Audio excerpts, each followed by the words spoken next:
Avec le report des usages vers les réseaux sociaux d'un côté et les IA génératives de l'autre, tout le petit monde du référencement, Google en premier, est prié de se réinventer.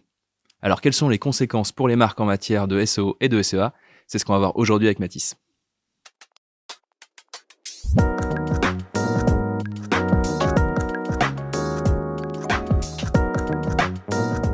Salut Mathis, tu vas bien? Salut, ça va. Tu es chef de projet Paid Media à l'agence, donc tu travailles sur le pilotage des campagnes de référencement payant de nos principaux clients. Une mission à le voir qui a un tournant. Le référencement payant et plus globalement l'évolution des moteurs de recherche est en cours, à l'aube d'une révolution, d'une évolution. Justement, c'est un peu de tout ça dont on va parler, de la récente accélération pour les moteurs de recherche, pour Google et pour d'autres, qui deviennent peut-être plus des moteurs de réponse. Mais voilà, avant de parler des révolutions du présent et surtout de celles à venir dans les prochains mois, je te propose de revenir sur le tout début. Alors pas le tout début des internets parce que ça fait un peu loin, mais disons quand même le début déjà de notre siècle où au commencement était Google. Comment ce moteur de recherche s'est imposé et ensuite on va voir un petit peu son évolution. Donc pour faire un retour un petit peu sur le contexte, donc on est à la fin des années 90, donc on a deux acteurs qui dominent le marché, Internet est en pleine expansion, donc on a Yahoo et AltaVista qui sont les deux principaux acteurs, qui proposent plutôt des pages assez surchargées avec énormément d'informations. C'est des choses qu'on retrouve assez souvent et puis avec des pages assez lentes à charger. Donc c'est vraiment en fait dans ce contexte que les deux fondateurs de Google sont arrivés sur ce marché avec une anticipation à une tendance majeure pour le coup qui est encore une tendance aujourd'hui, à savoir que le temps est précieux pour l'utilisateur. Et l'objectif, c'est vraiment de permettre à chacun de trouver l'information utile et pertinente sur Internet. Ce qui est donc notre Big Bang, en tout cas celui de cet épisode, où apparaît et s'impose très rapidement finalement Google comme moteur de recherche et donc comme portail et presque clé unique. On va dire, pas presque, à quelques utilisateurs qui n'utilisent pas Google ou qui n'utilisaient pas plutôt Google jusqu'ici. Il a réussi à s'imposer, est né aussi toute une économie du référencement, est né d'ailleurs aussi ton métier finalement de ça. Comment les marques sont venues justement s'intégrer, graviter autour de ce nouvel usage? Il y a eu une vraie accélération, du coup bien évidemment à partir de l'introduction de Google Ads, en 2000. Où du coup les annonceurs ont pu acheter des positionnements et du coup payer pour apparaître sur les résultats de recherche et même un petit peu plus haut que des résultats organiques. Donc ça c'est le premier point. Le deuxième point, c'est qu'au fil des années, on est vraiment passé d'une interface assez minimaliste, rapide, innovante, à une interface très enrichie avec des sections d'images, de vidéos, et notamment dédiées aux produits, donc avec Shopping. Et ensuite, au fil des années, on a un petit peu dérivé et on est passé du coup d'un moteur de recherche à plutôt un moteur de réponse. Du coup, avec énormément d'extraits enrichis, comme les FAQ, la position 0 notamment. Donc ça, c'est un très bon exemple, puisque la position 0, c'est vraiment l'outil principal, et c'est là qu'on voit que c'est vraiment devenu un moteur de réponse. Alors, la position 0, donc dis-moi, c'est quoi?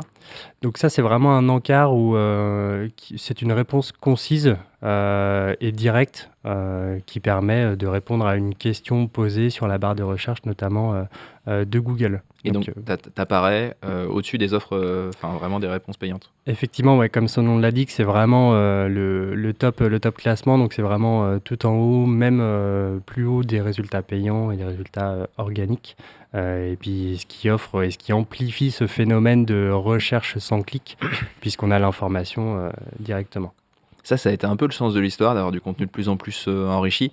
Ce qui d'ailleurs, ça c'est pas tout nouveau pour le coup, a quand même longtemps embêté et les marques et sans doute encore plus les médias, puisque finalement l'utilisateur n'a pas vraiment à se rendre sur un site pour trouver l'information qu'il cherche. Ça a quand même toujours été un peu une contrainte et ça s'est particulièrement accéléré, notamment avec ce qui nous semblait sans doute encore un peu inimaginable il y a encore quelques années, de nouveaux acteurs qui sont venus un petit peu venir un petit peu embêter, modifier justement la place hyper dominante de Google et tous les outils aussi qu'il peut avoir derrière. Avec d'un côté donc TikTok, de l'autre les IA génératives dont on va parler un petit peu plus en détail, qui justement vont plus loin, ou plutôt vont au bout de la démarche sans doute d'ailleurs de ce que tu disais, de ce contenu enrichi. On commence par quoi? On commence par TikTok. Oui. En quoi ce réseau social donc est un concurrent finalement de Google maintenant? Ouais, effectivement, les médias sociaux, dans un premier temps, ont vraiment redéfini aussi la manière dont les utilisateurs recherchent, consomment et interagissent, notamment avec les contenus.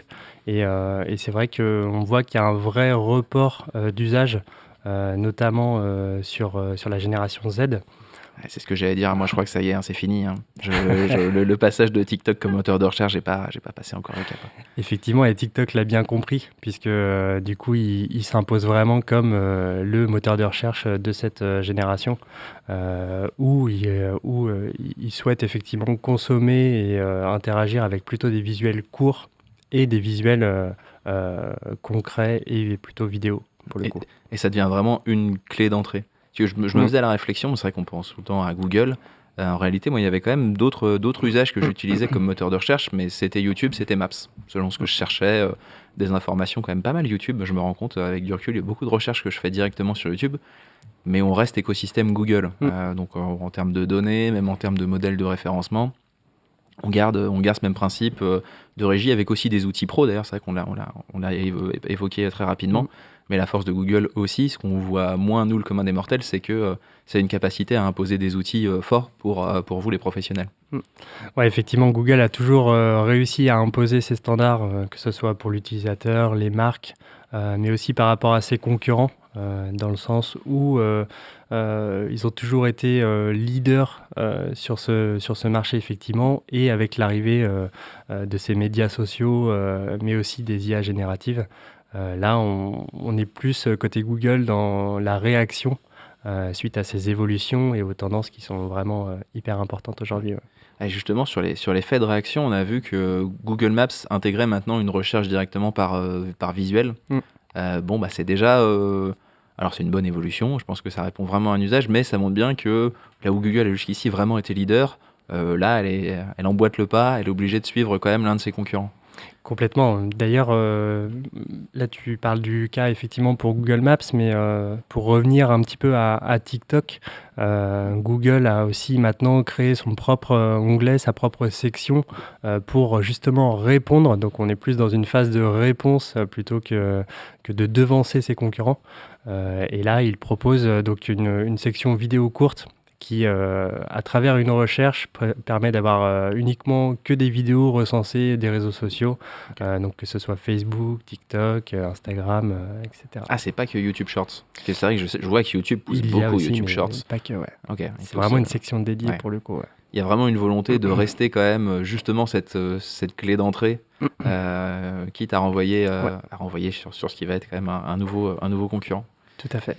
Bon, et puis de l'autre côté, donc il y a la partie en effet médias sociaux qui deviennent un moteur de réponse. Il y a bien sûr ce dont on parle beaucoup et qu'on va continuer de parler beaucoup, les IA génératifs. Pour certains, ChatGPT est déjà le moteur de recherche, même si c'est un peu un abus de langage bien sûr ici, par défaut. De l'autre côté, on voit aussi Perplexity, qui pour le coup, je trouve, est d'autant plus proche, puisqu'il y a quand même davantage une volonté de renvoyer vers des sources et vers des sites. Aujourd'hui, ça c'est une vraie menace pour Google? Concrètement, c'est une réelle menace aujourd'hui pour Google, puisque c'est vrai que ce soit Perplexity ou ChatGPT, pour le coup, ils redéfinissent vraiment la manière de rechercher de l'information. Et là, on est plus sur un aspect conversationnel que Google, pour l'instant, n'a pas. Donc, de là, ils doivent aussi être dans une position de réaction pour justement faire face à ces nouveaux utilisateurs et à cette nouvelle tendance de recherche plus conversationnelle. Ouais. Puis ce que je perçois et qui est déjà problématique à mon sens, c'est que ces outils, plateformes, donnent un sentiment de neutralité. J'ai l'impression que la recherche sur Google, on sait qu'elle est biaisée parce que la preuve, les marques, elles payent, alors que ces moteurs donneraient une réponse quasi absolue et un espèce de consensus sur tous les sujets, quoi. Ce qui, bien sûr, on le sait, c'est pas tout à fait le cas, mais ça donne un petit peu, je trouve, cette illusion-là, notamment sur des recherches qui seraient plus directement liées à des marques. Bah, on le sait, c'est quand même un peu plus compliqué que ça, et surtout c'est très nébuleux, on ne sait pas tout à fait les réponses de ces IA. Comment Google, du coup, est-ce que va réagir pour toi donc, face à ces menaces d'IA générative? Bah, du coup, ouais, comme je le disais, on est vraiment à un tournant majeur à la fois pour la recherche, mais surtout pour Google, puisque du coup, il y a des nouvelles tendances qui interagissent et la démocratisation en fait de l'IA, notamment à travers ChatGPT, ça a vraiment boosté cette tendance et la réponse de Google, elle s'est pas fait attendre, c'est l'ASGE, donc qui est la Search Generative Experience et qui redéfinit le paysage des résultats de recherche. Donc on est vraiment plus sur des annonces et des liens plutôt classiques. Là, il y a vraiment un encart lié à l'intelligence artificielle de Google, donc qui s'appelle Gemini, et qui permet d'être plus sur un aspect conversationnel et contextuel à la fois. Parce que c'est vrai qu'on ne l'a pas évoqué, mais bon, Google a aussi son IA IA, ouais. conversationnelle classique qui est Gemini, Mm. qui existe, qui est moins utilisé que d'autres, mais qui existe. Mm. Là, finalement, c'est un petit peu un entre-deux. C'est-à-dire qu'on reste sur Google, on reste sur un moteur de recherche, mais on a quand même une réponse d'une IA générative intégrée. Et donc, Complètement, ça ouais. devient amener, ce qui, j'imagine, change tout, puisque ça amène qu'une seule réponse. Effectivement, ça amène qu'une seule réponse, donc ça a vraiment amplifié du coup ce phénomène de recherche sans clic, puisque l'utilisateur, à travers sa requête, va trouver vraiment la réponse directement dans cet encart, sans aller consulter de sites web et de contenus vraiment dédiés, propres à l'utilisation classique qu'on en a aujourd'hui. Ouais. Alors, là où les médias, je trouve, avaient quand même plutôt conscience de ça depuis un moment, le fait que Mm. la dépendance au référencement allait potentiellement tuer leur modèle, a tué leur modèle hein, pour certains, on le sait quand même. Ou en tout cas, ils ont dû vraiment trouver autre chose. Pour les marques, je ne sais pas s'il y a une prise de conscience aussi forte de ce que ça peut changer. Alors déjà, toutes n'ont peut-être pas aussi conscience de la dépendance qu'elles ont quand même justement au référencement, qu'il soit naturel ou payant. Alors que je pense que pour certaines, c'est quand même vraiment vital aujourd'hui et c'est presque des entreprises sous perfusion pour certaines, quand même. Et du coup, ce changement, le fait finalement de plus avoir ce principe d'enchère qui permet de remonter sur les positions payantes, alors, c'est pas le cas aujourd'hui, donc ce dont on parle. Mais ça arrive prochainement, c'est ça? Bah, la tendance, elle est déjà un petit peu là dans le sens où il y a déjà 2 recherches sur 3 qui n'aboutissent pas à un clic. Donc, avec notamment le fait que Google ait évolué dans ce sens de moteur de réponse, il y a un petit peu anticipé ça. Mais encore plus avec tout ce qui est IA générative et ça va s'accentuer bien évidemment avec la SGE, puisque notamment l'Institut Gartner, donc l'Institut américain, prévoit d'ailleurs une baisse de 50% du trafic organique d'ici 2028. Donc c'est vraiment une tendance qui est vouée à s'accentuer et à s'accélérer au fil de l'évolution des IA génératives. Ouais. Ben, c'est ça, c'est que je trouve qu'il y a, alors il y a à la fois un tournant là qui arrive ou qui va arriver donc très prochainement concernant Google, et de l'autre il y a une forme d'évolution. Ce dont on évoquait, le fait d'avoir du contenu enrichi, qui fait que finalement en tant qu'utilisateur, on a de moins en moins besoin d'aller chercher sur un site et encore moins sur plusieurs sites. Il y a quelque chose de très logique au fait que oui, demain on n'en aura plus du tout besoin. Et d'ailleurs, visiblement, beaucoup d'utilisateurs qui passent aujourd'hui par un chat GPT qui source quand même très très peu, ça n'a pas l'air de leur poser trop de soucis non plus de pas atterrir sur un site à un moment ou à un autre, quoi. Il y a quelque chose, je trouve, d'une évolution tout à fait logique où juste Google avait pas très envie de tuer son propre modèle. Ce que je peux comprendre. Qu'est-ce que ça va imposer, ceci dit, et pour le modèle économique de Google, mais je ne suis pas si inquiet que ça pour leurs actionnaires. C'est surtout qu'est-ce que ça a pour les marques, pour les annonceurs.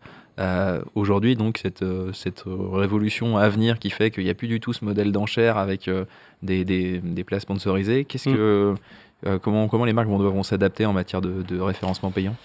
Sur la partie SIA, du coup, avec toute cette baisse de trafic organique qui est un petit peu amorcée, annoncée par nombreux instituts, là, pour le coup, ça va avoir un impact dans le sens où la publicité, le SIA, va s'accroître.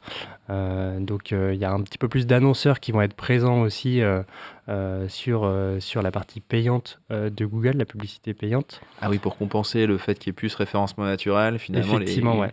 ça va se battre d'autant plus pour remonter sur les places payantes. Effectivement, et qui dit plus d'annonceurs dit des coûts un peu plus forts, notamment pour les marques.